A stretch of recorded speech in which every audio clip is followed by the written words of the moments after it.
大家好，我是元猫，今天专门聊聊咱们国内的餐饮行业。这行最近又被推到风口浪尖了，原因就是西贝老板和老罗在网上的那场骂战，一时间所有人的目光都聚焦到餐饮行业。其实这件事最火的时候，我一直都没有说什么，因为说真的，我对西贝的菜品不怎么感冒，几次回国都没去。但是哪怕是预制菜，就凭西贝这个性价比，欧美的华子们也是求之不得了。毕竟咱们吃碗面条都要70-80人民币，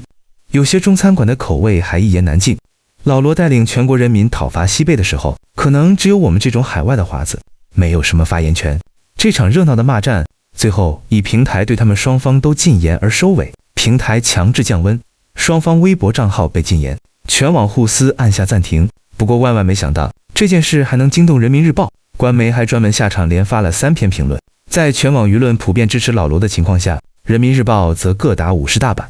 但是要是再仔细点看，其实从人民日报3篇文章的标题也可以看得出来，官媒多少有点偏向西贝，敲打老罗。来一起看看这3篇文章的标题哈。一评1月18日，网络舆论环境不能成为企业发展的短板。2评1月19日，危机面前坦诚是最好的公关。3评1月20日，自媒体不是私域，不可思议。官媒这种态度也不奇怪，西贝作为餐饮龙头，怎么也算是个实体行业，而自媒体是虚拟行业，如果没有原则性错误的话，官媒也很难站队自媒体。现在青年失业率这么高，餐饮又是解决就业的大户，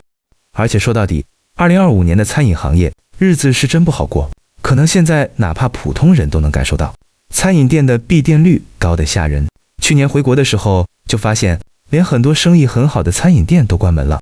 如果客流量一直没什么变化，生意一直都不错，最后还是关门，那背后只能有一个原因，就是成本在涨，日常经营已经不赚钱了。更何况大家的消费还是降级的，连大品牌都在收缩，商家的经营成本越来越高，还越来越依赖线上平台，到最后忙活半天，钱也没赚到多少。说实话，现在餐饮行业里的人真的都挺难的。我这不是在为西贝或者任何一家品牌辩护，是相对于国外，国内的餐饮真的是太卷了。今年上半年就有161万家餐饮门店关掉了，照这趋势，全年关店数可能会超过300万家，这速度着实咂舌。2024到2025这2年，全国每年差不多有300万家餐饮门店倒闭，每天就有8000多家，这相当于每分钟就有6家店关门，真就是一睁一闭门店就没了，就连不少老牌子都撑不住，新开店的数量也在锐减。2023年还有300多万家新注册的，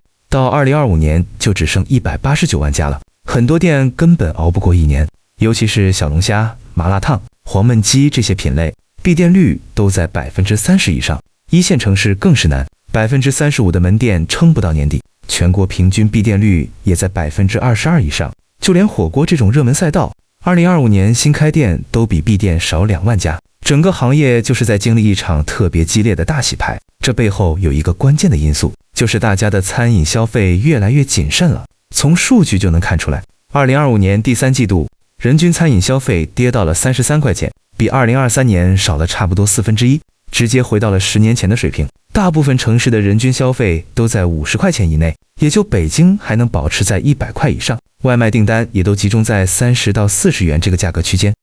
不管是火锅、烧烤还是快餐简餐，人均消费也都在普遍下降，所有人都在找高性价比的选择。人均500以上的那种高端店现在明显少了很多，反而小吃、快餐、火锅这些刚需品类虽然也有闭店的，但总体还能扛得住。还有那些网红奶茶、烘焙店也在大面积关门，大家现在聚餐请客都更愿意选实惠的，哪怕是有预制菜的餐厅，老牌高端餐饮的压力那真的是特别大。以前大家爱去的高端餐厅、网红餐厅现在都特别冷清，上海人均500以上的餐厅1年就关了一半，反而华莱士、蜜雪冰城这些高性价比的快餐、饮品店一直在疯狂扩张，大家现在都只认实惠，消费越来越理性了。相信2025年很多人都刷到过5星级酒店出来摆摊的视频，一般是在商场负1楼的餐饮层里摆个摊儿，价格还很亲民。我回国的时候还遇到过，但是其实也没有什么购买的欲望，因为5星级酒店其实就是吃个环境，吃个服务，要真装进打包盒里，在商场负1层的餐饮小吃店旁边硬拼口味和性价比，那其实也没什么优势。不只是星级酒店，很多高端餐饮都在经历集体降价，风口浪尖的西贝就不提了，降价也没有挽回颓势。就拿餐饮一哥海底捞来说，不仅此前将人均消费降了，还推出了59.9块的套餐，以及最低3.8块的小份菜，还有北京有家1000元日料店品牌宝屋推出的子品牌，客单价从原本的1000元直接腰斩降到500。这背后其实就是市场变了，大家对高溢价的餐饮模式已经不买账了，高端餐饮只能主动调价，才能吸引越来越理性的消费者，靠这个找新的增长点。现在的餐饮业性价比彻底成了消费主流，大家的消费习惯早就变了，这种高闭店率加消费降级的情况，也让整个餐饮行业开始大洗牌。其实不管是大品牌的收缩，还是中小餐企的亏损，都挺让人揪心的。就拿海底捞这个餐饮巨头来说，2025年那真是流年不利，卫生问题接二连三，作为最头部的品牌，有点负面事件就会上热搜，直接让品牌形象大打折扣。上半年海底捞减少了33家门店，还裁掉了1万多员工，它的复牌扩张也没什么起色，复牌收入占比低，成本还高，原料、人工、租金这3项就占了总收入的70%以上。机构和创始人还在不断减持，看得出来，大家对它的未来都越来越谨慎了。大品牌日子都不好过，中小餐饮的日子就更难过。而新开张的中小餐饮的日子恐怕最难过，很多企业都在亏亏赚赚之间挣扎，想尽办法开源节流，但是食材在涨，人工在涨，房租在涨，外卖平台的抽成也在涨。现在能活下来的中小餐企都是真的有2把刷子的。其实餐饮企业的经营难题，核心就是成本上升和对平台的过度依赖。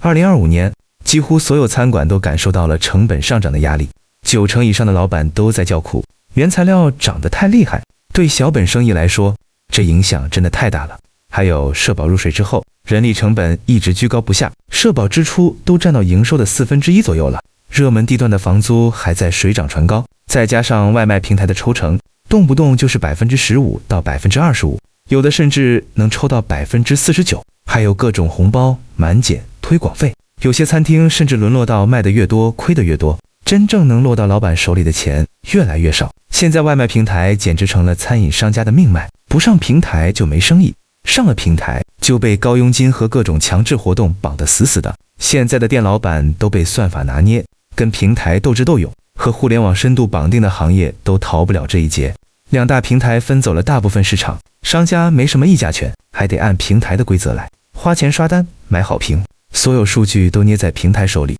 久而久之，顾客只认平台不认店，商家自己的品牌沉淀不下来，也养不出忠诚粉丝，最后慢慢就成了平台的打工仔。而且外卖平台不光抽成高，还让商家承担大部分补贴，很多商家卖一单拿到手的钱连1半都不到，好多外卖单都是赔本赚吆喝。更关键的是，外卖把原本高毛利的堂食顾客都抢走了，外卖的毛利率比堂食低1半，线上流量还贵，有时候还得被迫刷单，导致评分体系也失真了。最后商家只能不断降价抢单，结果就是整个行业都被拖进泥潭，谁都赚不到钱。互联网企业的算法提升了效率的同时，是真的把人往绝境里卷啊！国内的互联网还是太发达了，发达到把所有人的效率都压榨到了极致。当经济增长放缓，大家的收入没以前涨得快，房贷、医疗各种压力又大，下馆子就变得特别谨慎。再加上商务活动也少了，以前那些高消费的场景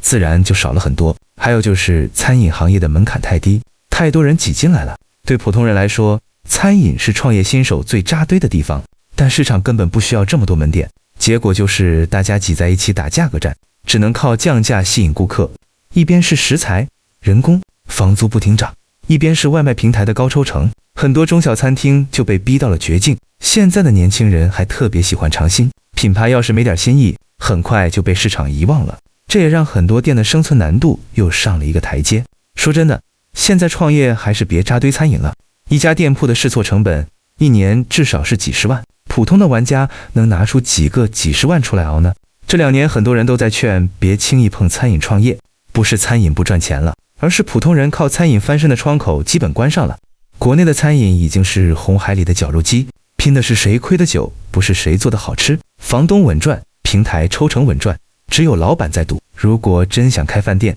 元猫的建议是请各位到国外来卷，美食荒漠的欧洲才真正需要中餐。好了，关于这个话题，今天就聊到这里，我们下期再见。